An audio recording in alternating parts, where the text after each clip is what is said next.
Hoy nos acompaña en Saca tu Voz Joaquín Mora Merchán. Encantada, Joaquín, muchísimas gracias, bienvenido. Encantadísimo, Iciar. Un gusto tenerte. Os voy a presentar a Joaquín. Joaquín Mora Merchán es licenciado y doctor en psicología por la Universidad de Sevilla, donde es ahora mismo profesor titular en el Departamento de Psicología Evolutiva y de la Educación. Bueno, ahora mismo desde 2009 es profesor titular. Él es miembro además del equipo de investigación Interpersonal Aggression and Social Emotional Development, y desde sus inicios él ha vinculado su trayectoria investigadora al estudio de los fenómenos de violencia entre escolares, en especial al bullying y ciberbullying, que es a lo que vamos a dedicar hoy precisamente la entrevista, nuestra conversación. Él ha participado en proyectos de investigación competitivos tanto de carácter internacional como nacional y autonómico, y algunas de las temáticas que ha abordado en estos proyectos son las estrategias de afrontamiento de los implicados en ciberbullying, las respuestas de los espectadores de ciberviolencia y más recientemente también el análisis de los factores asociados al uso seguro y no violento de las redes sociales, algo que también es de tremendo interés, ¿no? Él fue seleccionado por la Unión Europea para liderar el asesoramiento al gobierno de Eslovenia en la mejora del plan estratégico precisamente para la prevención del bullying y la violencia de menores en este país. Y ha participado también como evaluador y asesor externo en proyectos europeos en distintas convocatorias, y es miembro del comité ejecutivo del International Observatory for School Climate and Violence Prevention, con lo cual pues es un auténtico privilegio poder contar con Joaquín, porque como le estaba diciendo ahora mismo, muchas veces los profesores universitarios pecamos de quedarnos de puertas para adentro con la investigación, ¿verdad? En lugar de abrirnos a compartir con la sociedad, con las personas, las conclusiones, ¿no?, que obtenemos de nuestras investigaciones en un lenguaje pues, que todos podamos entender y sobre todo que nos sirvan, ¿no?, en nuestro día a día con los problemas sociales que enfrentamos. Y realmente el bullying y el ciberbullying es un problema que siempre se ha considerado grave, pero los números ahora mismo asustan, ¿no?, con relación a lo que estamos viviendo. Entonces queríamos tratar precisamente esta temática con Joaquín y pues, si quieres, Joaquín, comenzar contándonos, explicándonos quiénes son precisamente los escolares que son más vulnerables a sufrir bullying, episodios de bullying y de ciberbullying, porque yo creo que todos los padres, madres tememos que nuestro hijo, nuestra hija pueda sufrir bullying, pero me imagino que en vuestras investigaciones sí que habéis averiguado qué personitas, ¿no?, de ellos, de entre ellos, son más susceptibles, ¿no?, de poder sufrir bullying o ciberbullying. Bueno, pues encantado, como tú decías, de participar en este encuentro que yo creo que nos da la oportunidad de dar voz, ¿no?, a los trabajos que estamos haciendo y que yo creo que tienen una clara implicación aplicada o práctica, no solo en el contexto educativo, sino en la sociedad en general, ¿no? Y para nosotros es un privilegio, y para mí en particular es un privilegio poder estar aquí contigo y compartir este rato. En relación a lo que me preguntas, efectivamente, yo creo que es importante tener claro cuáles son los perfiles de vulnerabilidad, porque nos permiten diseñar respuestas y prevenir situaciones que pueden terminar convirtiéndose en problemas de bullying, aunque inicialmente no lo sean. Y en este sentido, déjame que rompa una lanza eh, eh, por la información basada en la evidencia, que es una de las cosas que estamos intentando Sí. eh, desde la universidad en general y en particular desde nuestro grupo de investigación de defender, ¿no? Porque nos parece importante el dar este tipo de información sobre los datos que refleja la investigación, ¿no? Sí. Es verdad que muchas veces acudimos rápidamente a Internet a buscar información para saber quiénes pueden ser o no las personas implicadas en este tipo de problemas y no siempre son respuestas fiables o que estén, como digo, respaldadas por la investigación. Entonces voy a intentar definir un poco cuáles son esos aspectos que la investigación sí ha encontrado con claridad que son elementos de riesgo. Y en este sentido, yo creo que habría que distinguir como dos grandes grupos de variables o de condicionantes que pueden poner a alguien en una situación de vulnerabilidad. En primer lugar, son variables más individuales o sí, asociadas a la persona, y en segundo lugar variables que están más vinculadas al contexto, por decirlo de alguna forma, ¿no? Porque nadie nace afortunadamente con ninguna etiqueta, ¿no? O ninguna diana que le ponga en una situación directa de convertirse en víctima, sino que normalmente es la interacción de estos factores las que terminan provocando que alguien, bueno, sea susceptible o esté en una situación de riesgo, ¿no? Sí. ante este tipo de episodios. En el caso del bullying tradicional, entre los variables individuales yo creo que hay dos grandes bloques de aspectos que claramente definen esa situación de riesgo. Por una parte, el tener unos ciertos comportamientos distintivos o rasgos distintivos frente al grupo, ¿no? Alguna gente esto lo ha entendido como en una respuesta rápida, de decir, no, todos los que sean diferentes están en una situación de riesgo. Y lo cierto es que la investigación afina un poco más en este sentido y no es una cosa hacia toda la diversidad, porque en ese punto, bueno, todo el mundo sería objeto de riesgo, todos somos diferentes, ¿no?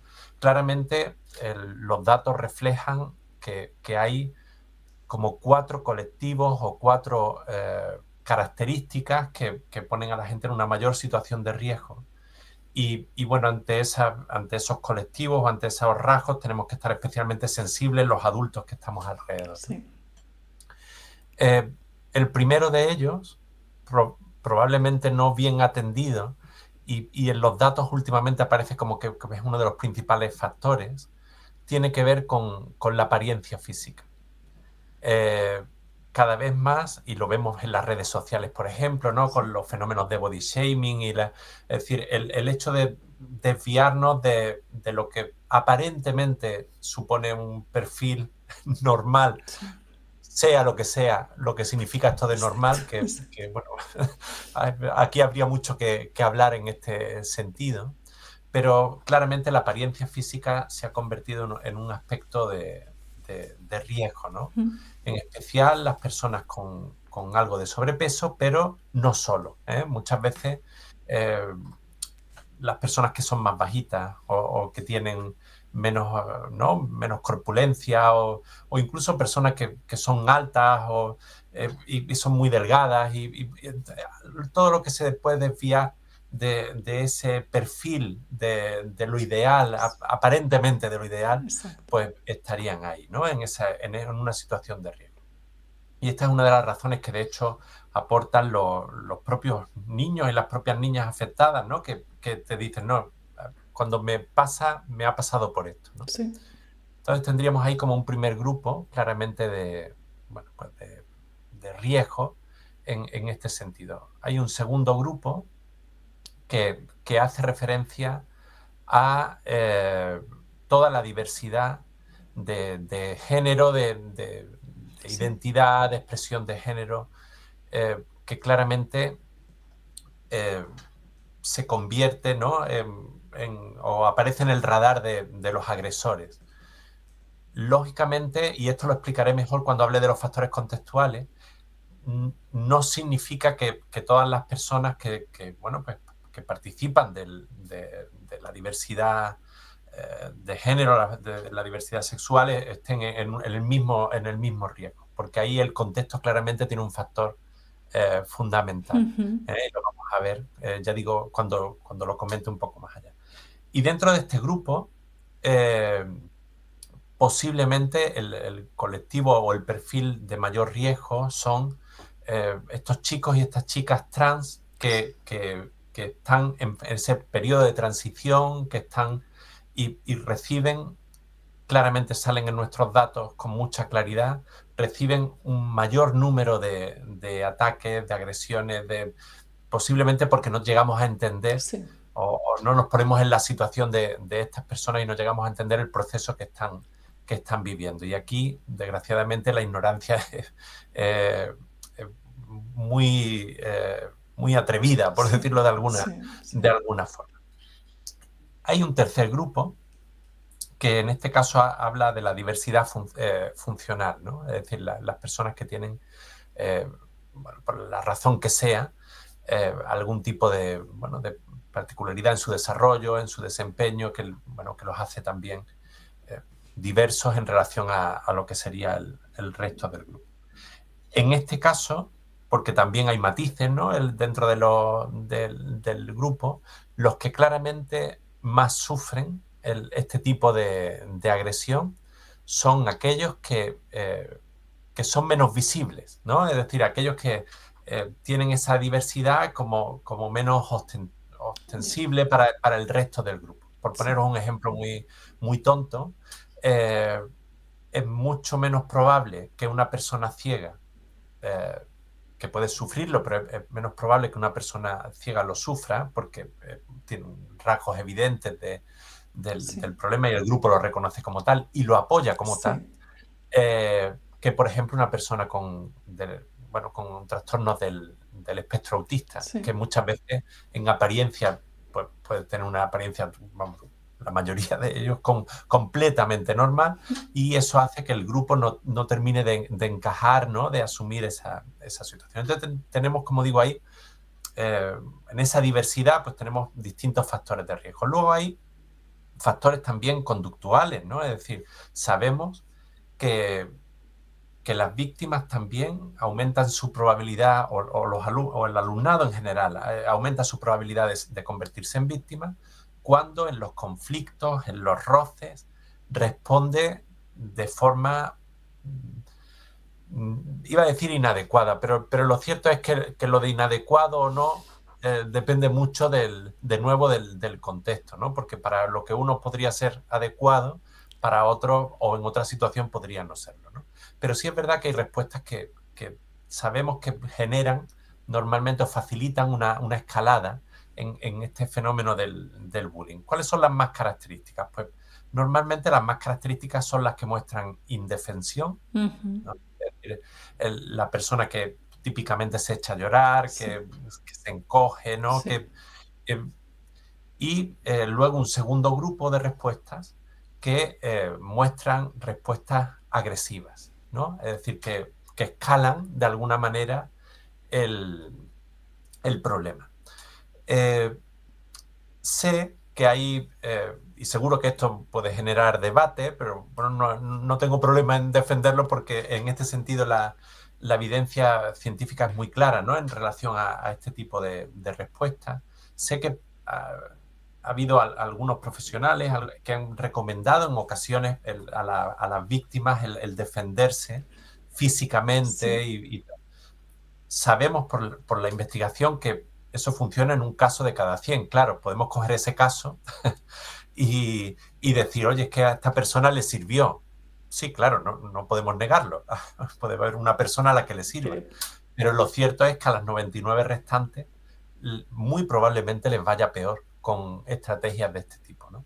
Entonces, yo creo que esto es importante saberlo porque muchas veces animamos a Sí. la defensa, ¿no? De, Sí. pues si te pegan, pega, pues si te Sí. tal.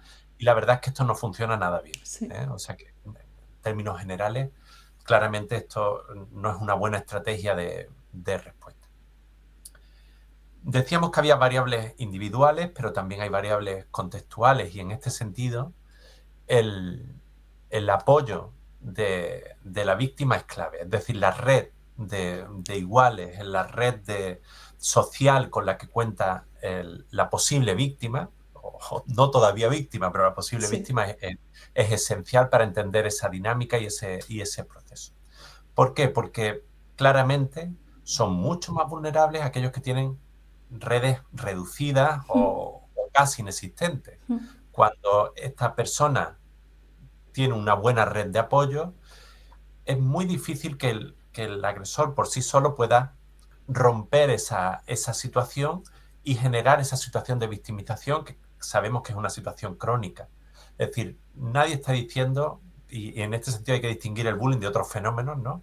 Nadie está diciendo que no pueda recibir una agresión, todos podemos recibirla, desgraciadamente, pero normalmente se va a quedar en algo puntual, se va a quedar en algo aislado en el tiempo. Tu red te va a ayudar a por una parte, a defenderte, pero por otra parte también a digerir psicológicamente lo que está pasando de una forma mucho más positiva probablemente y no termine convirtiéndose en una situación de agresión, ¿no? Por el contrario, aquellos, como digo, que tienen esa red pobre, claro, no cuentan con quien le defienda, el agresor va a encontrar que es mucho más fácil perpetuar ese tipo de situaciones y el grupo lo único que va a hacer es reforzar esa situación de exclusión, de aislamiento, que pone una situación de, si cabe, mayor vulnerabilidad a esa víctima. Pero el contexto también aporta normalización. Es decir, hay contextos, y esto tiene mucho que ver con las cosas que les contamos muchas veces a los centros educativos, ¿no? Para trabajar con estos fenómenos. Los iguales también tienen sus propias convenciones, sus propias reglas. Y claramente, en entornos donde la violencia está más normalizada, estas situaciones pues se manifiestan con mucha más claridad, porque no tienen, digamos, ese respaldo, ¿no? O mejor dicho, tienen el visto bueno, si quieres, del grupo y normaliza la agresión. Y esto lo pongo en relación con lo que decía antes, ¿no? De algunos grupos, de esta diversidad de la que mencionábamos, es decir, cuando el grupo entiende que la diversidad forma parte del propio grupo y que por lo tanto le enriquece, claramente disminuyen las agresiones hacia las personas que salen de la norma del grupo. ¿Por qué? Porque forma parte de la riqueza de ese grupo y por lo tanto la dinámica en ese sentido es mucho más tolerante, mucho más respetuosa. Por el contrario, cuando hay normas, ¿no? Como más fijadas en un canon único, pues claramente las dinámicas de grupo facilitan que haya rechazo hacia el diferente. Y aquí, bueno, pues ya digo, pues podría, digamos, mostrarse ese rechazo a la persona con esa apariencia que decíamos antes, o a la orientación sexual, o la expresión de género, o, antes no lo he mencionado, pero también salen en los datos, a personas de, bueno, pues de etnias, culturas diferentes que claramente, bueno, pues no responden o no participan de la identidad de la mayoría. En este sentido, quiero decir, el contexto claramente es fundamental para entender esa vulnerabilidad. En el caso del ciberbullying, voy a hacer una nota porque el bullying tradicional es un poco el núcleo, ¿no? del que nace el ciberbullying. En el caso del ciberbullying, el mayor riesgo, junto a lo que hemos dicho, que sigue estando ahí, pero es haber participado en el bullying. Es decir, nuestros datos en este sentido, los últimos estudios que hemos estado desarrollando son como muy evidentes en esta dirección. Es muy raro encontrar alumnado, chicos, chicas que estén solo siendo víctimas de ciberbullying. Los hay, pero es un porcentaje muy pequeño. La mayoría de ellas vienen de otros problemas o comparten el ciberbullying con otros problemas. Entonces, sabemos que hay un gran solapamiento entre el bullying tradicional y el ciberbullying. De hecho, hay una continuidad muy grande, ¿no? entre un fenómeno y otro. Y también se dan solapamientos entre, por ejemplo, el ciberbullying y fenómenos de violencia en esas parejas jóvenes que están todavía formándose, y ahí el ciberbullying es como una extensión posiblemente de esa rudeza y de ese control que muchas veces se dan en esas parejas jóvenes, ¿no? Y se extiende a los espacios online. Y claro, eso genera un entorno, un caldo de cultivo de una agresión o victimización que se va extendiendo en los distintos contextos en los que participan ellos y ellas, ¿no? En este caso. Y bueno, esto dibujaría un poco, ya digo, quiénes son los más vulnerables o los que tienen una mayor predisposición a verse implicados en este fenómeno. Totalmente, vamos, no lo has podido de verdad explicar de manera más profunda, más completa y más clara, Joaquín. Y yo siento, mira, una identificación con lo que estabas explicando. Mi hijo sufrió bullying por dos de las razones que decías, ¿no? Una, porque en aquel momento tenía un poco de sobrepeso, y dos, porque tenía una mancha de nacimiento, ¿no? Entonces era constantemente, bueno, constantemente no, fue una etapa en la que recibía esos ataques, ¿no? Ese sinsentido, ¿no? de comentarios y de situaciones de bullying. Y claro, me siento tan identificada con lo que decías de lo que creemos, ¿no?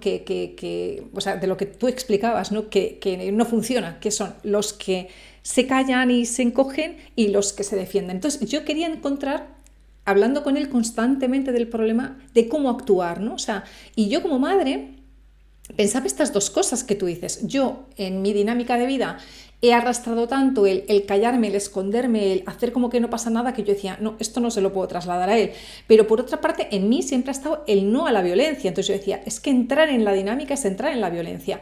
Entonces para mí era tan complicado el poder trasladarle el cómo te puedo ayudar, ¿no? O sea, qué te puedo decir, ¿no? para que afrontes estas situaciones, que al final yo le decía, o sea, no entres en el juego, pero no te dejes. Es decir, mantén como tu autoestima donde la tienes, como tu confianza, como tu poder en ti, pero intenta mantenerte, ¿no? En ese equilibrio entre ni huir, ni no defenderte, ni tampoco atacar, ¿no? Entonces es realmente complicado. Y como tú dices, el contexto ayudó muchísimo, porque él siempre ha tenido mucho liderazgo y sabía mucha otra gente de la clase que no entendía y evidentemente no apoyaba los comportamientos de estos otros, ¿no?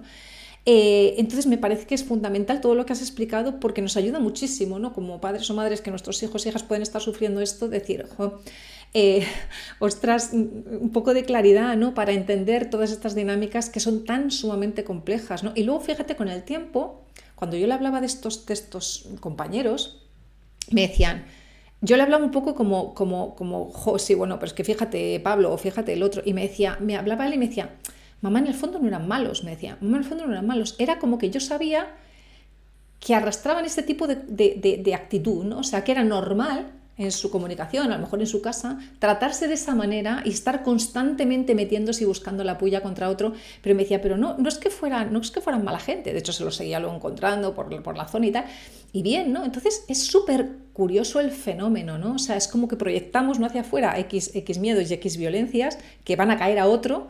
Como tú decías, los más vulnerables, al final, acaban realmente sufriendo las consecuencias de a lo mejor no tener una buena salud, no sé cómo llamarlo, afectiva, emocional, o no tener en tu casa un ambiente, ¿no?, familiar en el que de verdad no haya violencia. Son tantísimas las cosas que nos cuesta mucho, yo creo, como padres, madres, el afrontar estas situaciones. Para mí no fue demasiado tremendo, ni para él tampoco, duró más o menos un año.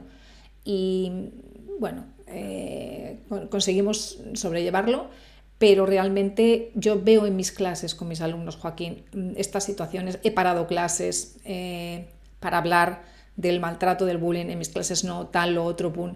Y es tremendo, porque es que los míos tienen, bueno, como los tuyos, 20, 21, y se siguen dando estas situaciones de reírse de otro constantemente, ¿no? Entonces es realmente grave, ¿no? O sea, me parece muy grave y muy clarificador lo que nos explicas para entender mucho mejor el fenómeno, ¿no? Y hablabas, que me parece muy interesante, del grupo de iguales, porque todos cuando observamos desde fuera esta situación dices, ¿cómo es posible, ¿no?, que nadie haga nada? ¿No? Es la frase que siempre te sale, ¿no? ¿Cómo es posible que nadie haga nada? Pero yo quiero precisamente que nos expliques desde la investigación qué se sabe, ¿no?, respecto al modo, al papel que juega el grupo de iguales, ¿no?, y el papel que tienen también estas personas que están de testigos, ¿no?, de las situaciones. Bueno, en este caso el grupo es fundamental, es decir, en los primeros trabajos, hace ya muchos años, ¿no? Es decir, que el estudio del bullying se inició en los 70 y desde entonces hemos ido, lógicamente, avanzando mucho. Y los primeros trabajos eran evidentes que partían de un enfoque como muy individual, ¿no? Es decir, era un problema de un agresor y de una víctima. Y al final todo se terminaba focalizando en qué tiene el agresor que lo hace agresor y qué tiene la víctima que la hace víctima. Y lo cierto es que en este tiempo se ha avanzado mucho en la comprensión de ese fenómeno y de la dinámica que está asociada a ese fenómeno, y sabemos que el fenómeno no es un fenómeno de individuo, es un fenómeno de grupo. Y claramente el grupo, como decía antes, es el contexto que marca esa vulnerabilidad, pero es el contexto que marca que situaciones de violencia avancen o se frenen, Ujú. claramente. Más concretamente, claro, todos tenemos identificados a la víctima, al agresor, pero es que eso pasa delante de la gente. Eso Los es. estudios dicen que en el caso del ciberbullying es un poco diferente, porque claramente el entorno facilita en unos casos una visibilidad casi sin límite, ¿no? Es decir, cuando te cuelgan en las redes, que empiezan a subir el número de visitas y puede estar sin límite creciendo. Pero también las redes pueden posibilitar ese anonimato, ¿no? Es decir, te lo mando por un correo electrónico, te lo mando en un mensaje privado, te lo mando algo que te afecta solo a ti. Pero en el caso del bullying tradicional, los estudios son claros, ¿no? Es decir, es que cerca del 80% de los episodios pasan delante de alguien. Y eso pone en un lugar de relevancia absoluta al testigo y al grupo que está participando en esa situación. Esas personas que ven lo que sucede en realidad no es un grupo homogéneo. Eso yo creo que es una primera idea que nos tiene que quedar clara. Es decir, muchas veces hablamos de espectadores y hablamos, claro, la etiqueta parece que que engloba solo a un perfil de persona, ¿no? Pero en realidad los espectadores son muchas personas y son de muchos tipos. Ujú. Y tradicionalmente los estudios sobre este campo se han identificado como 3 grandes roles que nos ayudan a entender la dinámica de la agresión, ¿vale? El primer rol es un rol que claramente es negativo, que es un rol de apoyo al agresor. Desgraciadamente no es un rol menor, es decir, que tenemos y todos hemos vivido situaciones en las que, sin llegar al bullying, ¿no? Es decir, que son situaciones extremas, pero todos hemos vivido situaciones en las que, bueno, hemos sido testigos o hemos sufrido que alguien se ríe de la gracia que nos hacen, que apoya, ¿no? Que aplaude y claramente esto refuerza la conducta del agresor. Es decir, lo hace popular, ¿no? Lo hace estar en una situación de cierto privilegio social dentro de que sea un privilegio o un liderazgo negativo, ¿no? Sí, Dentro sí. del grupo. Entonces, tenemos ahí un primer perfil. Tenemos un segundo perfil, eh, en este caso positivo, que sería ese perfil prosocial, ¿no? Ese perfil de ayuda que también afortunadamente sabemos que está ahí y que tampoco es un perfil menor. Es decir, yo creo que la mayoría tenemos o participamos de esa dinámica, o me gustaría pensarlo, ¿no? Es decir, ¿no? Pero bueno, los datos en este sentido son como que son los dos grupos mayoritarios, ¿no? de respuesta. Aunque luego de nuevo matizaré porque creo que hay algo interesante para entenderlo mejor. Pero claramente son perfiles de ayuda. El perfil de ayuda puede ayudar de muchas formas, ¿eh? Puede ayudar de forma directa, puede ayudar parando la situación. Es verdad que para eso a veces se requieren unas habilidades que no todo el mundo tiene, Ujú. porque claro, tienes que tener ese estar, ¿no? O ese poder social para poder parar a alguien, no física, es decir, no solo físicamente, no es una agresión, sino es Sí. proactivamente, no asertivamente decir, oye, no, mira, paramos ya, estamos molestando, no podemos seguir así, ¿vale? Y esto no es fácil de hacerlo dentro de un grupo. Quiere decir que te puede poner una situación de riesgo incluso, pero hay gente que tiene la capacidad para hacerlo y lo hace. Y entonces eso es una situación de ayuda. Pero también puede ayudar de otra forma, puede avisar a alguien, ¿eh? Que a veces es más importante, puede avisar a un adulto, ¿no? Exacto. O decírselo a otro amigo, o para que ayude a parar la situación. E incluso hay una tercera vía de ayuda, que es que, bueno, ya ha pasado, lo has pasado fatal, pero yo estoy aquí para escucharte, yo estoy aquí para apoyarte, ¿eh? Y esto también es una conducta de ayuda de estos que son testigos de la situación. Y las tres son muy importantes, ¿eh? Es decir, que las tres nos van a hacer falta para no solo detener el problema, sino también para confortar a la víctima, que sabemos que es la que está sufriendo al final el episodio. Quiero decir que cuando hablamos de actuar ante el fenómeno, hablamos de prevenirlo, de pararlo, pero también de ayudar, de confortar a la persona que lo sufre, ¿no? Y en ese rol estarían estos espectadores que son claramente defensores, ¿no? Es decir, que son insisto, prosociales. Y hay un tercer grupo, minoritario, que a veces se disimula o pasa, que son pasivos, ¿no? Que quieren no implicarse, que quieren que probablemente el problema pase rápido para que no les pille. También lo digo un poco así en términos coloquiales, pero que sienten probablemente miedo de que les pase Sí. a ellos mismos y prefieren tomar una distancia que les permita estar en una zona subjetivamente de seguridad, ¿no? Este rol no es un pasivo puro realmente si lo analizamos, y en esto la investigación también es muy clara. Es decir, lo hemos categorizado como pasivo porque aparentemente no hacen nada, pero el ser pasivo en realidad no deja de ser un refuerzo indirecto Sí. a la conducta agresiva.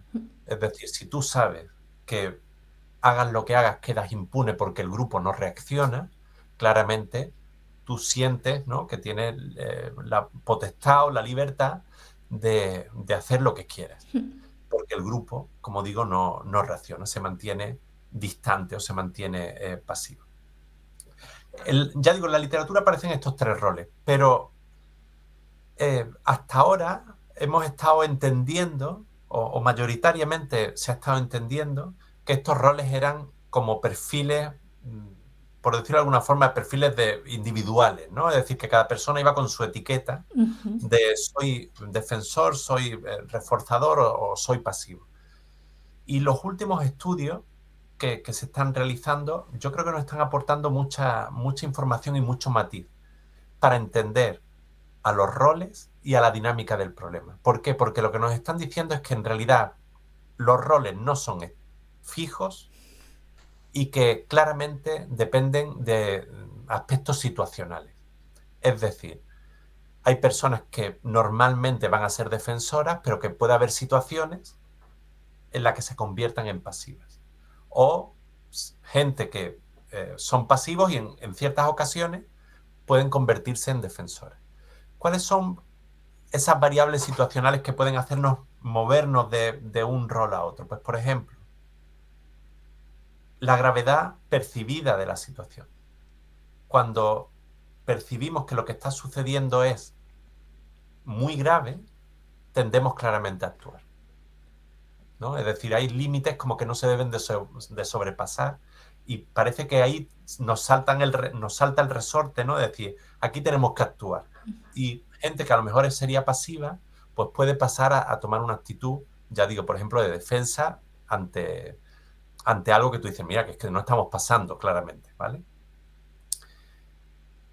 ¿Qué otra situación nos puede llevar a cambiar pues, por ejemplo, nos puede llevar la relación que tenemos con los participantes, que a veces pasa desapercibida, pero en realidad es absolutamente trascendente. Es decir, es que si yo te conozco, tengo más predisposición a ayudarte que si no te conozco. Claro, fíjate de nuevo en que estas variables situacionales y otras, no me quiero extender demasiado, de nuevo están condicionadas por el contexto. Es decir, si yo normalizo la violencia y entiendo que ser violento es normal, mi percepción de la gravedad de la situación siempre va a ser más tolerante con la violencia que no. Por lo tanto, me va a invitar menos a actuar que en una situación donde la violencia no esté normalizada y yo claramente, rápidamente se me encienda la señal, ¿no? Es decir, oye, tengo que hacer algo, es que esto no está bien. E igualmente, cuando hablamos del conocer, el trabajo que muchas veces se hace en los centros educativos y que se debería de reforzar, ¿no? De generar esas redes de apoyo que sean más amplias, que no faciliten el aislar a nadie dentro del grupo. Claro, si yo tengo una red más amplia, es mucho más fácil que yo sienta, oye, es que este es de mi grupo. Es que, aunque no lo trate mucho, pero en realidad lo conozco.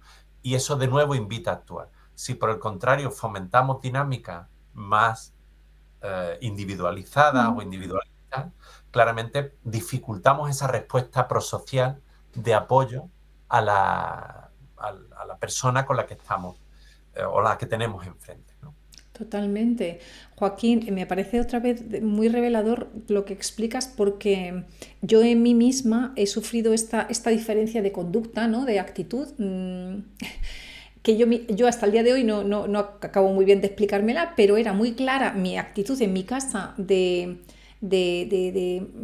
soportar, no abrir la boca nunca, someterme al maltrato, al abuso sexual, o sea, al acoso. Y salía de mi casa y yo en el colegio era, no sé cómo decirte, o sea, la reina del mambo. O sea, es que yo era allí que no tenía miedo a nada, que lo que tú dices, cuando había un problema yo defendía, en el trabajo me ha pasado siempre igual, o sea, con una seguridad y con una valentía que yo con los años he dicho, ¿cómo podía tener dos personajes tan diferentes, ¿no? Dentro de mí?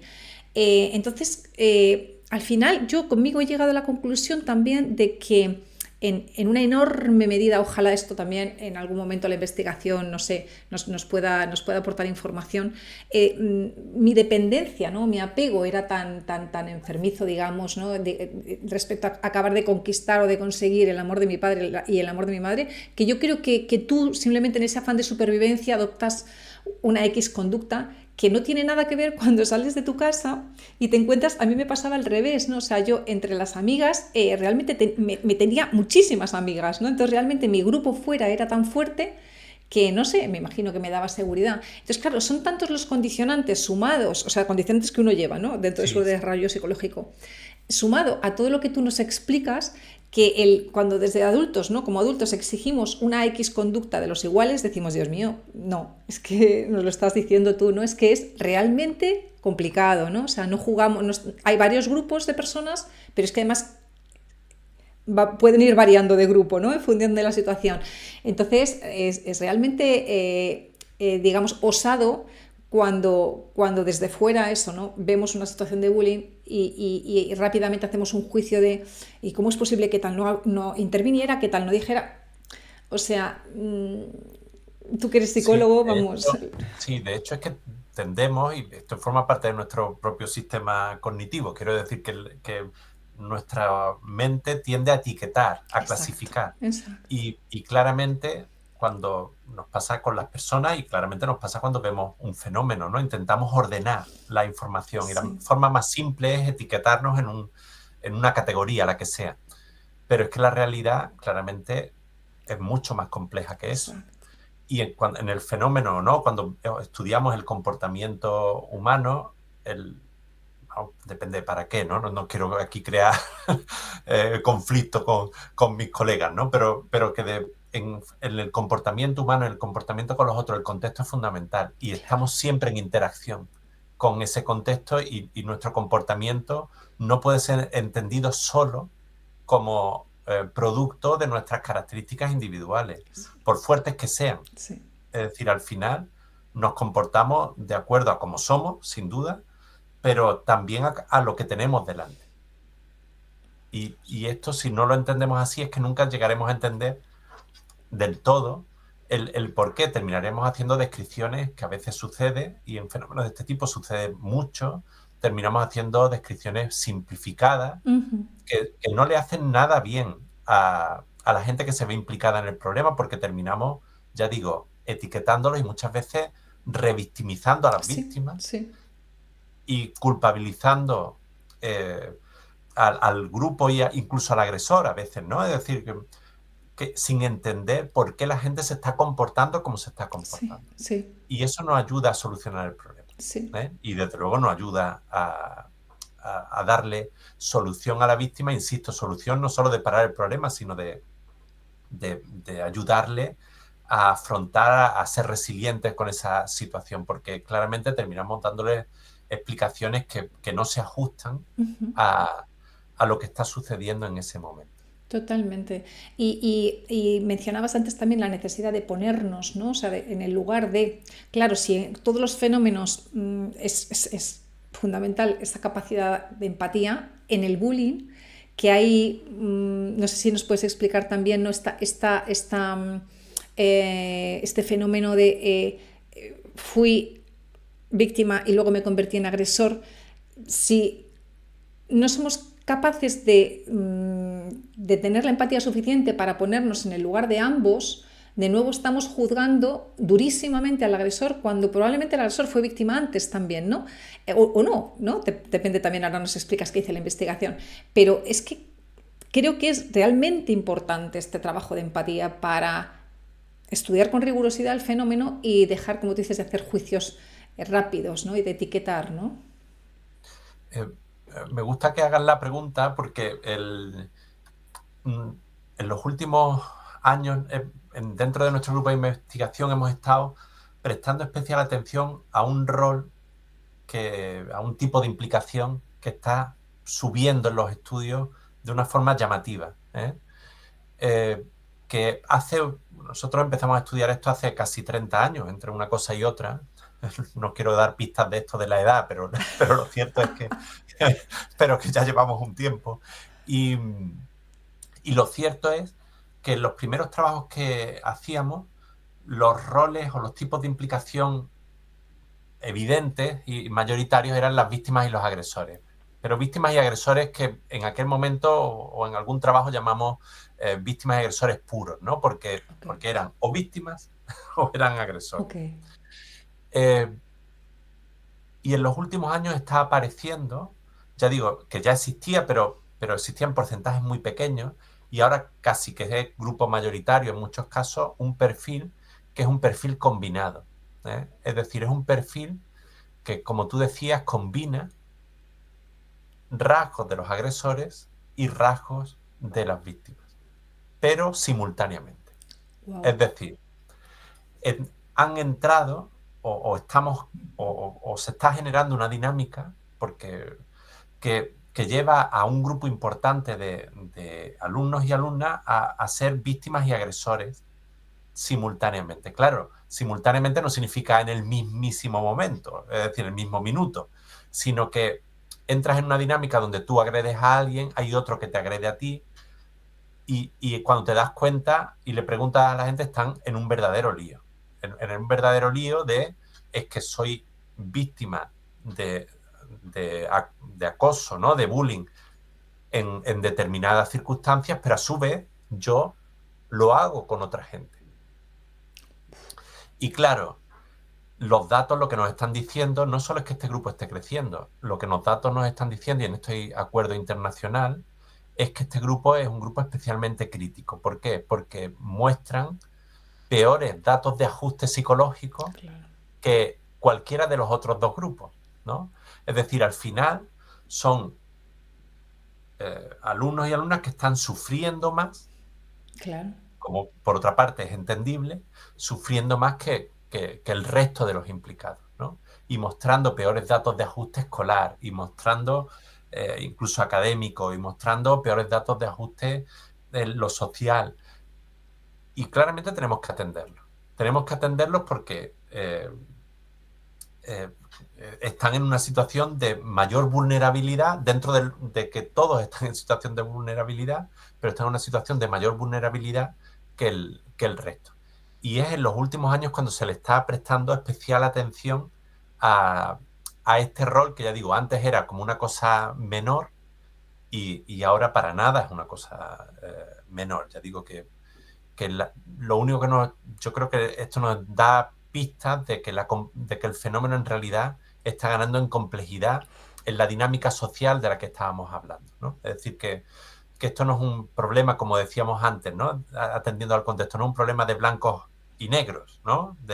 Sino que hay muchos grises. Totalmente. Y si no entendemos esos grises que tienen que ver con la dinámica, que tienen que ver con esa participación probablemente situacional, ¿no? Dependiendo del contexto, no estaremos entendiendo bien qué es lo que está pasando en este caso, con el alumnado implicado en este tipo de fenómenos, y por lo tanto no le podremos dar una buena respuesta.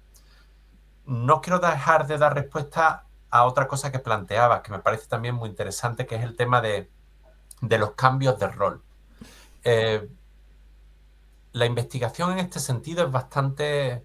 Es decir, no hay mucho trabajo sobre este tema, pero lo que hay apunta a cambios de roles limitados. ¿Qué quiero decir con esto? Que la gente que participa como víctima normalmente no se convierte en agresor puro, normalmente, hay alguna excepción. Y los agresores puros normalmente no se convierten en víctimas puras. Okay. Pero sí hay un tránsito hacia este doble rol del que estamos hablando. Okay. Es decir, las víctimas que siguen siendo víctimas y cambian de rol, normalmente van a cambiar a este rol más complejo, ¿no? E igualmente los agresores van a cambiar a este rol más complejo. Aquí hay trabajos que se están haciendo muy interesantes que lo que van marcando son esas trayectorias de implicación y la verdad es que la información que están aportando, siendo todavía trabajos en muchos casos exploratorios, insisto, nos hacen ver cómo la dinámica de participación no es una dinámica, como decíamos antes, de los espectadores estable, sino que es una dinámica que va fluyendo, que como su propio nombre indica, es dinámica y por lo tanto tenemos que analizarla como tal. Y de hecho, quiero dar una información más en este sentido, que creo que también nos ayuda a entender algunos de los datos que aparecen en prensa sobre implicación y tal. Los estudios que hay precisamente sobre trayectorias de victimización, lo que nos dicen es que el porcentaje de víctimas, afortunadamente, que permanecen de forma estable en el tiempo, mucho tiempo, quiero decir, no varios cursos académicos, en realidad es un porcentaje pequeño dentro de las víctimas. La mayoría de las víctimas, afortunadamente, insisto, entran y salen, ¿no? Y los agresores entran y salen. ¿Qué quiere decir esto? Que a veces, cuando vemos datos, ¿no? Y decimos, es que hay un 15% de implicación y un 15% de implicación 2 cursos después. Nuestra cabeza tiende a pensar que son los mismos, sí, pero no son los mismos siempre. Okay. Entonces, esto también hay que entenderlo para saber que la dinámica es una dinámica en la que se entra y se sale, ¿no? Para la mayoría. Y esto es beneficioso porque, claro, mitiga los efectos en los que se ven implicados, pero también nos indica de nuevo la complejidad del problema. ¿Por qué? Porque es un problema, como decíamos, que donde nadie tiene una etiqueta fija de nada, sino que todo el mundo está en disposición, sí, desgraciadamente, de poder verse implicado en el fenómeno de una manera o de otra. Exacto, sí, sí. Jo. Qué complicado, de verdad, Joaquín, y qué mérito tenéis con la investigación. A mí me parece muy súper interesante. Mira, habías hablado antes de que, claro, estas personas que se encuentran en esa ambigüedad, ¿no? De ese rol, víctima, acosador, luego tienen un ajuste psicológico todavía más complejo que quien es víctima pura o agresor puro. Y habías hablado también al principio de estas condiciones que hacen especialmente vulnerables a las personas, desde temas con apariencia física, algún tipo de discapacidad o el tema relacionado con el género. Y yo me pregunto, y te pregunto, ¿de la investigación ha avanzado respecto a las personas? ¿Cuál es el perfil psicológico que traen, digamos, o que tienen a la hora de, o sea, cómo condiciona, ¿no?, mi perfil psicológico el que yo acabe pudiendo ser víctima o tal, porque víctima o agresor? Porque claro, en mi caso, yo he encontrado muchísima, digamos, consuelo, muchísima liberación, muchísima comprensión con mi caso de ir entendiendo, ¿no? O sea, ir entendiendo qué traía y qué me predispuso. ¿Existe algún tipo de perfil que nos llega a la investigación que predispone, ¿no? Porque también se lee, como tú dices, por aquí, por allá, que si baja autoestima, que si el que trae no sé qué, que si el que trae no sé cuántos. Entonces, ¿qué nos dice también la investigación al respecto? Bueno, aquí, como tú dices, la investigación hay mucha información, okay, hay muchos estudios parciales, ¿no?, que han intentado ver, tiro del último ejemplo que tú has puesto, ¿no?, que han dicho, bueno, la autoestima y tal, pero lo cierto es que la mayoría de esos estudios, por ser rigurosos, sí, son estudios de corte transversal. Sí. Y eso significa que lo que nos dicen es que en un momento temporal se asocian esas variables, pero eso no significa causalidad. Exacto, sí, sí, sí, sí.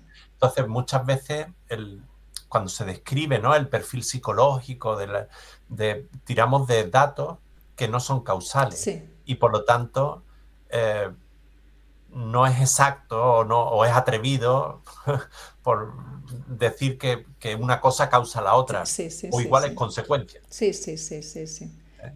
Entonces, como la mayoría de estudios van en esa dirección, lo que sí sabemos es que la causalidad Sí. o lo que pudiera haber de causalidad es multifactorial. Ok. No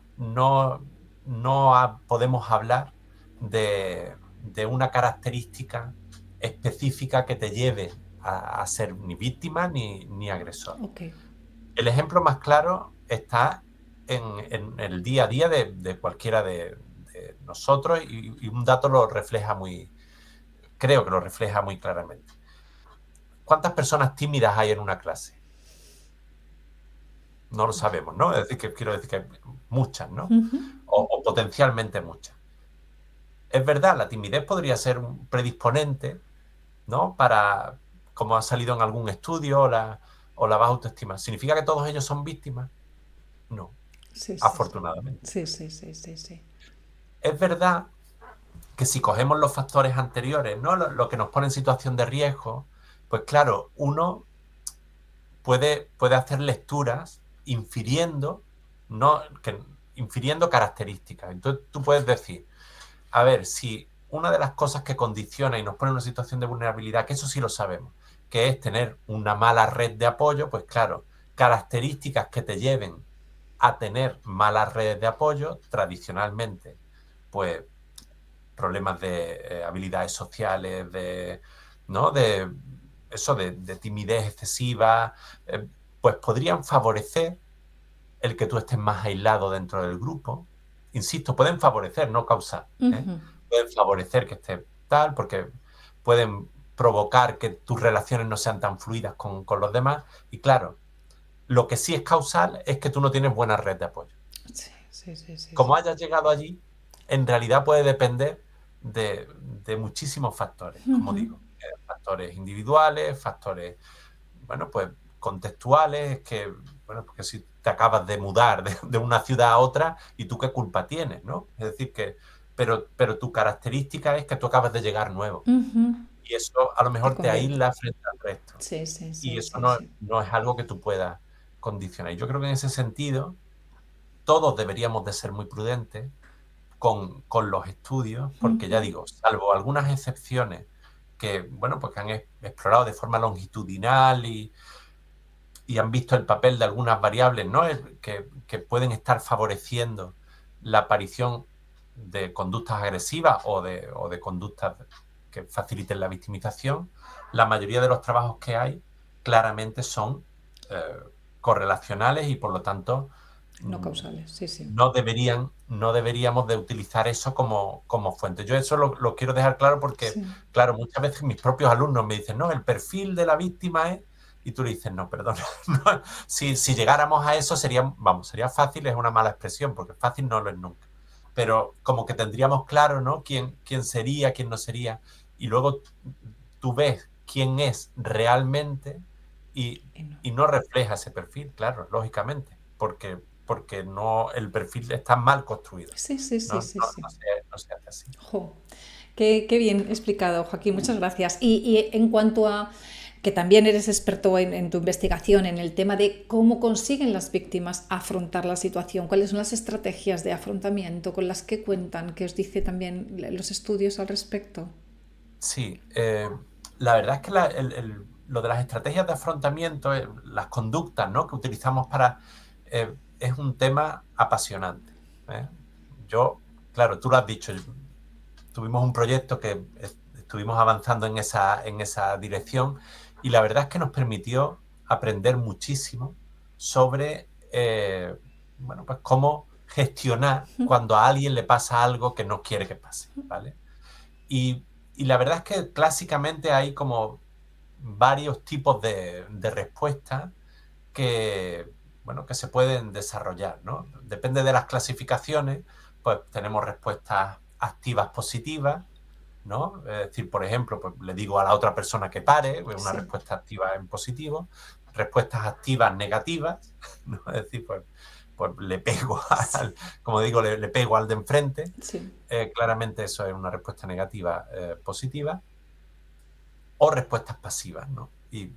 y tenemos ahí respuestas pasivas que, ya digo, pues te encierra, te pones a llorar o, bueno, cualquiera, o intentas desconectar del mundo, ¿no? O de lo que está pasando Sí, alrededor. sí. Lo cierto es que en este tiempo tenemos claras varias cosas, teniendo claras pocas. Me voy a permitir este juego de palabras. ¿Por qué? Porque, primero, no hay, es decir, sí hay voy a empezar por ahí, hay estadísticamente, ¿no? En los estudios aparecen las formas más positivas. ¿Cuáles son las formas más positivas? Pues las de afrontamiento activo positivo, ¿no? Es decir, donde tú de forma asertiva buscas ayuda en alguien, enfrentas al agresor. Esas son las que mejor funcionan Ok. en general. ¿eh? Y bueno, eso es consistente en la literatura. Es decir, que tú lo ves y prácticamente no hay estudio en lo que esto no aparezca. Pero claro, empiezan los matices, ¿no? Y los matices tienen que ver con la propia experiencia que cada víctima vive. Y claramente nosotros, por lo menos en nuestro equipo de investigación, llegamos a la conclusión de que, bueno, que en esas que no son tan positivas, no podríamos hablar o no deberíamos de hablar de estrategias negativas per se. ¿Por qué? Porque a veces hay alguien que necesita llorar. Quiero decir, es que hay veces que hay alguien que lo está pasando de tal forma que su único escape en ese momento es llorar, ¿no? Claro. Es decir, os pongo una situación que no es de bullying, pero que no significa encerrarse y solo llorar, ¿eh? Ok. Ojo, sino que en un momento determinado eso lo necesite, o quiero decir que estas son las que tradicionalmente en la literatura parecen como peores, pero es que hay alguien que lo está pasando tan mal que es que llega un momento que, mira, Explota. necesito un desahogo y Sí, luego sí. ya veré. Sí, sí. Es como cuando a alguien le dan la noticia de salud, ¿no? Una mala noticia de salud. Y tú puedes ser la persona más resiliente del mundo, pero decir, mira, yo en este momento primero voy a llorar y luego me curo. Exacto. ¿eh? Y aquí pasa algo parecido, es decir, puede haber momentos en los que haya que decirle a alguien si está en esa circunstancia, ¿eh? Y haya que decirle, mira, en este momento yo estoy aquí a tu lado, ¿eh? Yo te apoyo, si necesitas llorar, llora, si Exacto. necesitas acurrucarte, acurrúcate, que cuando termine nos vamos a poner manos a la obra. Exacto. Y por eso digo que no hay modos sean negativos per se. De nuevo, hay que contextualizarlo. De nuevo, hay que entender la utilidad que tienen para el equilibrio psicológico de la persona. Totalmente. Y en ese equilibrio psicológico, ya digo, a veces nos va a venir bien tomar esas respuestas más pasivas, igual que hay gente que a veces les viene bien, aunque yo todavía no lo he terminado de entender, también te lo tengo que decir, tirar hachas, ¿no? O romper jarrones. Quiero decir, claro, yo creo que la medida no es romper jarrones o tirar hachas, como medida general. Sí, ¿eh? sí.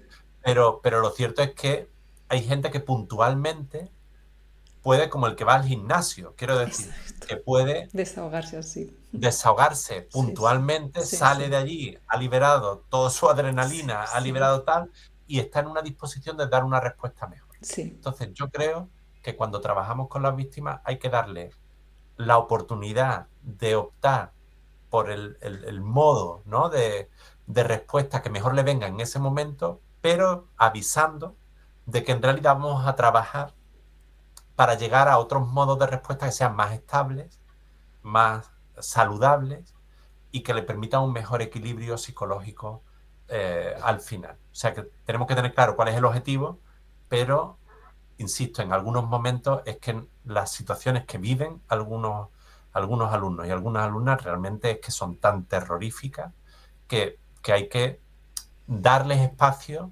para expresar lo que necesitan expresar, para poder luchar con lo que están viviendo, pues de la mejor forma posible.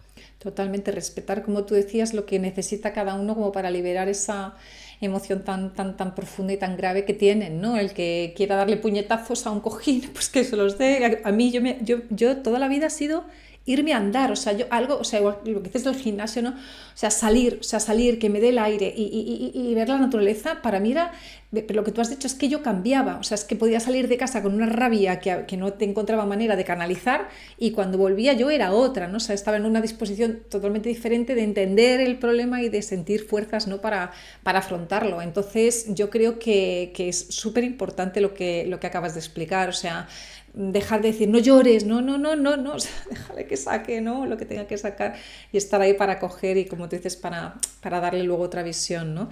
Y entonces comentabas también, Joaquín, que vosotros ayudáis, ¿no? También a los centros educativos a entender, ¿no? Cuáles son las medidas, ¿no? que se pueden ir adoptando para, bueno, pues entre la medida de lo posible frenar estas situaciones, ¿no? De bullying y ciberbullying. ¿Nos cuentas un poco cuáles medidas les aportáis? Sí, como te decía al principio, vamos, nuestro equipo de investigación, que como tú has dicho, ¿no? Somos un equipo que trabaja en psicología evolutiva de la educación, o sea que tenemos un carácter como muy aplicado y, y entendemos además que debe ser así.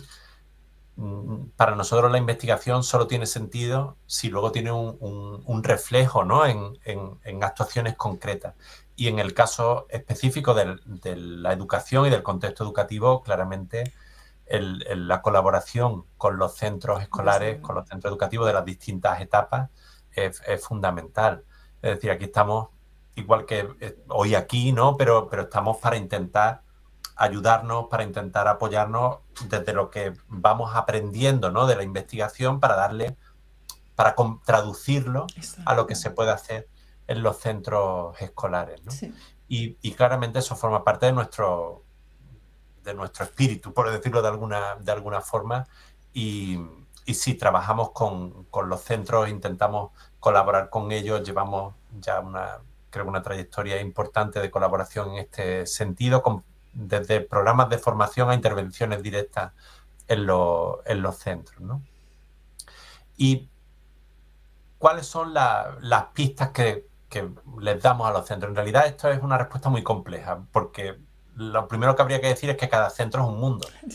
Y claramente, dentro de que hay ciertas pautas que son como comunes y que pueden venir bien a todos los centros, al final las respuestas están ajustadas, ¿no? O sea, son trajes a medida, por decirlo Sí, de sí. alguna manera. Quiero decir, con restricciones, lógicamente, pero al final ya digo, son trajes a medida. Entonces, dicho esto, que quiero decir, por curarme en salud, pero sí hay ciertas cuestiones que cuando trabajamos con los centros queremos poner especial atención. Primera idea. Lo que mejor funciona es que todo el centro vaya a una. Qué bueno. Es decir, ese es el primer mensaje. O sea, que si hay un profesor que está muy preocupado, pero el centro no está preocupado, tenemos mala solución. Sí. ¿Eh? Necesitamos que el centro esté concienciado de que hay que actuar Sí. sobre el problema. Luego hablaremos de las vías, pero lo primero es mover a la comunidad educativa Sí. del centro, desde luego desde el claustro, ¿no? desde el profesorado, pero también implicar a las familias, pero también implicar, ya digo, al alumnado y a toda la comunidad educativa. Si eso no es así, tampoco tiene que ser el 100%, pero el espíritu del centro tiene que cambiar. Porque si eso no es así, este problema, como hemos dicho ya, es un problema muy complejo, es un Sí. problema que engloba dinámicas, que engloba, y si uno va por un lado y otro va por otro, al final estaremos gastando energías con, con, con, con unos resultados muy pequeños, ¿eh? y, y, sin embargo el que está trabajándolo dirá, pues yo he puesto todo lo que podía y más y no está funcionando. Claro, no está funcionando porque esto no requiere Sí. solo tu compromiso, Sí. requiere el compromiso de todos, ¿no? Entonces esa es la primera idea que muchas veces vamos con ella como por delante, ¿no? Es decir, Sí. si no Fundamental. empezamos a hablar de una cosa, empezamos a hablar de otra. Segunda idea, que de nuevo la investigación, los metaanálisis que se han hecho en este sentido son como muy claros, ¿no? Las intervenciones tienen que permanecer en el tiempo. Esto, de nuevo, es algo que parece obvio, pero lo cierto es que que no lo es. Es decir, que cambiar dinámicas complejas requiere un esfuerzo sostenido. Y aunque desde la universidad desarrollamos a veces programas cortos, ¿no?, de intervención, pero les transmitimos a los centros que el programa corto hace referencia a el tiempo de trabajo con ellos y con el alumnado, pero que eso es el germen para seguir trabajando sobre ello. Si tú haces un programa y termina el programa y todo desaparece, bueno, pues hay una curva, ¿no?, que decrece con el tiempo. Sí, sí, El sí. impacto que haya tenido el programa, mucho o poco, pues va disminuyendo. Sí. Por el contrario, si las medidas continúan, la presión del grupo continúa para que el entorno, ¿no?, tenga esa cultura que muchas veces se utiliza como eslogan, ¿no?, de violencia cero, de no tolerancia hacia la agresión o hacia cualquier forma de violencia, ese esfuerzo se mantiene y los resultados se mantienen durante mucho más tiempo. Y luego, a partir de ahí, con estas dos premisas que son esenciales, ya, como os decía, hay que ajustar a las características del centro. centro. Es verdad que hay unas pautas generales que muchas veces decimos. Primero, cambiar la cultura del grupo. Si hemos dicho antes que la dinámica es una dinámica grupal que responde a ciertas normas internas del grupo, tenemos que cambiar esas normas del grupo. Entonces tenemos que cambiar las normas del grupo, tenemos que desmontar esas normas del grupo, tenemos que desnormalizar la violencia, ¿no? Y son dos pautas, y tenemos que generar esa red de apoyo, ¿no?, dentro del grupo. Entonces, ¿cómo se puede hacer eso? Pues ya depende del centro. Depende del centro, ¿por qué? Porque hay centros que prefieren dinámicas, por ejemplo, de mediación, o centros que prefieren trabajar haciendo grupos de iguales que se vayan apoyando unos a otros. O hay centros que prefieren, bueno, pues sesiones específicas de formación en determinados temas.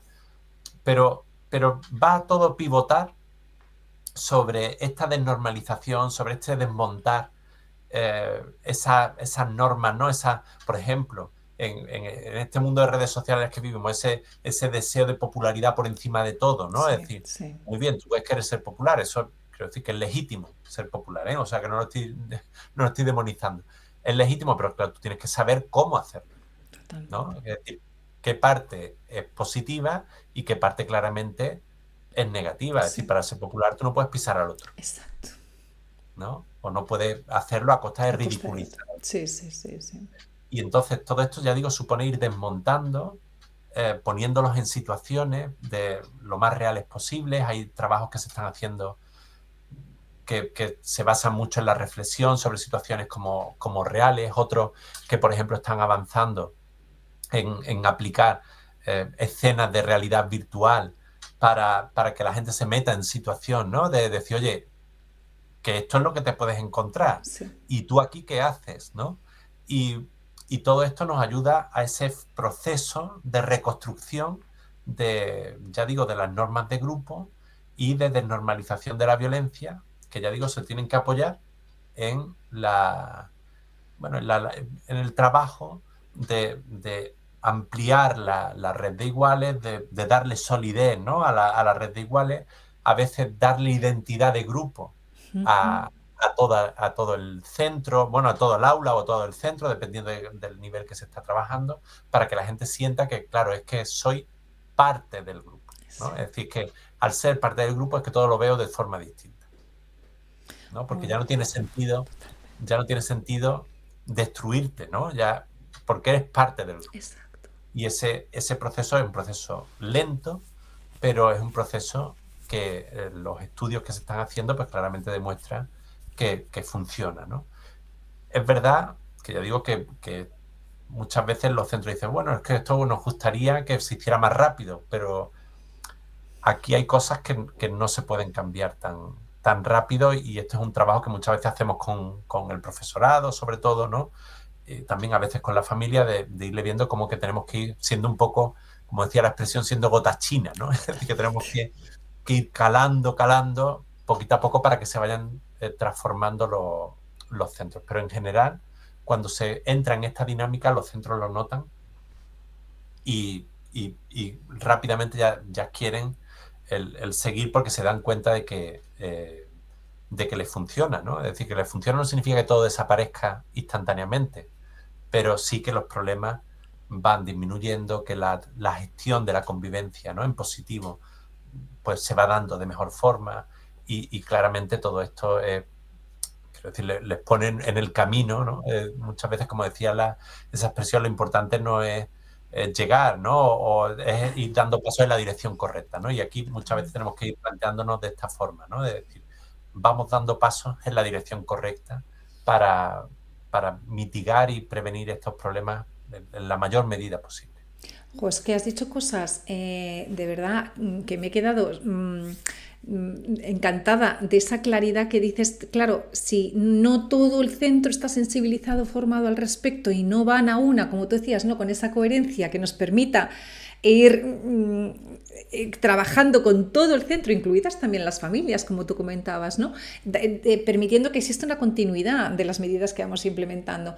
Al final, lo tercero, que me parece que es brillante, vamos a cambiar la cultura del grupo, o sea, vamos a conseguir que se deje de normalizar la violencia. No es posible, ¿no? Entonces, actuar sobre esos tres ejes, o vamos, tener en el pensamiento, ¿no?, que tienen que darse esas tres condiciones para poder tener éxito, me parece, vamos, o sea, de verdad, mi más sincera enhorabuena porque me parece que haces un trabajo excepcional. ¿Y tenéis algún centro, Joaquín, ya para acabar, que no te quiero entretener, que te dije una hora?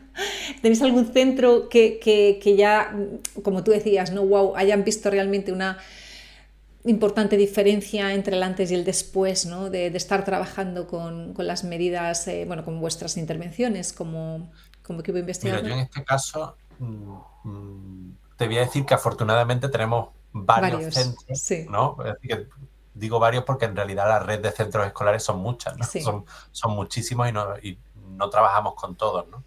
Pero sí es cierto que tenemos una red de centros con los que colaboramos habitualmente que yo creo que están implicados en la tarea y están dando esos pasos que decíamos que son necesarios, ¿no?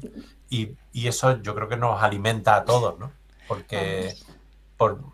les alimenta a ellos porque lo ven que va mejorando y nos alimenta a nosotros en el sentido de decir, mira, el esfuerzo que se hace claramente, pues bueno, pues tiene una recompensa o tú ves como la gente, los propios alumnos muchas veces que nos entrevistamos con ellos Claro. en ocasiones y tal, y te dan esa retroalimentación de cómo van cambiando, también de las dificultades que siguen teniendo, ¿eh? Que ya digo que Sí, esto es un proceso vivo sí. y afortunadamente yo creo que están ahí, ¿no? Y en ese sentido estamos contentos, ¿no? O sea que no... Hacéis investigación, Joaquín, de eso, ¿no? Hacéis una investigación de seguimiento de vuestros programas de intervención para ver resultados. Sí, Me imagino que sí, claro. sí, sí, sí, sí. Además es que quiero decir, hay una particularidad que nosotros, eh, cuando nos comprometemos con los centros, les decimos, mira, nos comprometemos para todo, porque aquí ganamos Sí, todos, ¿no? sí, Evidentemente ellos colaboran muchísimo en las tareas que nosotros hacemos y nosotros queremos devolvérselo en la misma medida, ¿no? sí, Y, y entonces colaboramos con ellos de distintas maneras, a veces dándoles informes de cómo está la situación de su centro, sí. ofreciendo formación, eh, participando, ¿no?, en actividades que ellos organizan, eh, haciendo ese seguimiento que tú dices, Sí. o vamos, ¿no?, refrescando, ¿no?, el trabajo con el tiempo, porque entendemos que es la única forma. Aquí estamos en ese compromiso utilizando una expresión que la verdad que es un eslogan que suena muy bien y yo creo que lo identifica, que estamos en una situación de ganar, ganar todos, ¿no? Absolutamente. Y claramente lo entendemos así y lo vivimos de este modo. Pues de verdad, Joaquín, mi más sincera enhorabuena porque hacéis un trabajo excepcional y ojalá que mucha gente os conozca, y yo te agradezco un montón este esfuerzo que haces, ¿no?, de visibilizar y de hacer llegar a las personas todo vuestro conocimiento y vuestras actuaciones. O sea que encantada. No sé si quieres decir algo que nos hayamos No, dejado. simplemente simplemente darte las gracias por haber propiciado este momento. Te digo, estoy feliz de haber compartido con vosotros, ¿no? Contigo y con la gente que luego lo pueda disfrutar este momento y simplemente, pues bueno, porque seguimos, ¿no? En ese Sí, camino. Es sí, decir, que aquí estamos para lo que queráis. totalmente. Pues todo mi ánimo y un abrazo muy grande, Joaquín. Otro para ti. Muchas gracias.